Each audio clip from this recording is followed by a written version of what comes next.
sa kinaupuan niya. Matutulog ka na? Tapos sabay yakap sa akin at halik. Ibang iba na talaga. Natatawa lang ako. Ako rin ganun, bigay hilig. Halos mapisa na ako sa yakap niya eh. Mahipit-hipit. Grabe. At saka ano, hindi na siya yung parang laging nakaangil, na parang ako din laging nakaangil. Napansin nga ni ano yun eh, ni Honey Conita. Sabi niya, ano ba naman yan? Wala man lang kay kalambing-lambing. Tapos sabi pa ni Honey Conita, sabi niya, dapat lambingin mo naman lang yung asawa mo. Ha? Ba't ko yan lalambingin? Sabi ko pang ganun. Yan, kita mo parang laging galit, laging nakaangil, ganyan. So, ganyan din ako sa kanya.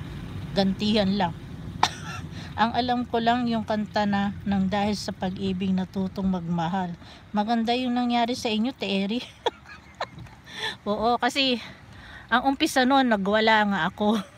'Di ba? Nilabas ko yung lahat ng sama ng loob ko pagkadating namin doon sa kwartong tutulugan namin.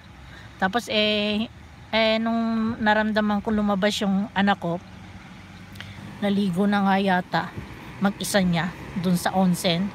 Ayun, inano ko to itong asawa ko, pinagsalitaan ko ng habang iyak ng iyak, lahat ng sama ng loob ko sinabi ko na, paulit-ulit na lang tayo, sabi ko sa kanya.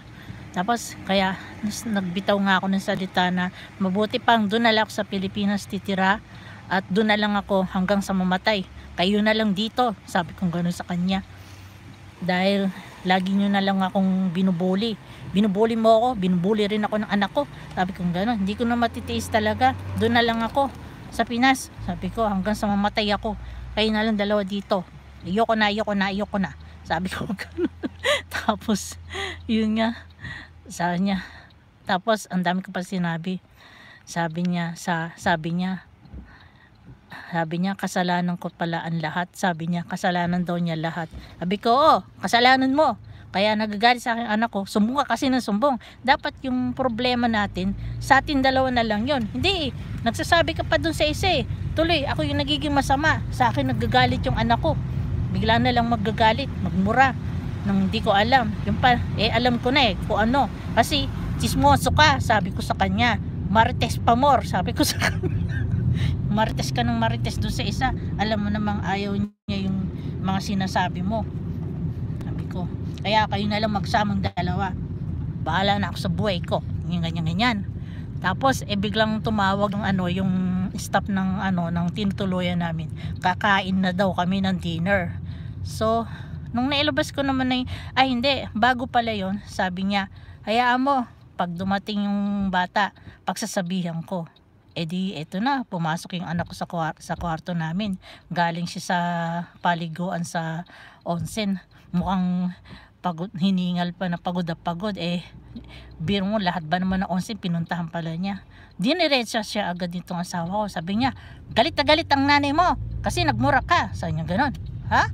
Napahanala yung bata. Wala na, hindi na siya kumibo. Nag-ingat na rin siya. Sabi niya, galit na galit ang nanay mo, sabi ng itong lalaking to. Tapos ayun, tinawag na kami ng staff ng ng hotel.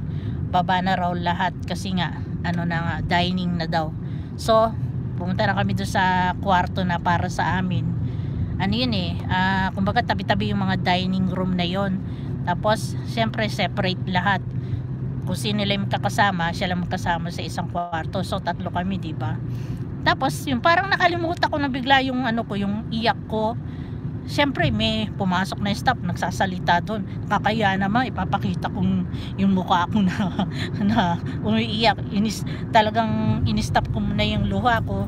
Kumbaga kinalimutan ko muna yung pangyayari. Tapos ayun, habang siniserve sa amin yung mga pagkain, panay naman ang salita ng staff. Pinapaliwanag niya kung ano yung pagkain choto hayay sugir si tene. Saglit po, silipin lang.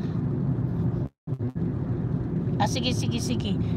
Kala ko nandiyan ka pa, daldal ako na daldal. Mga saglit po, may silipin. Hindi ko nakakita.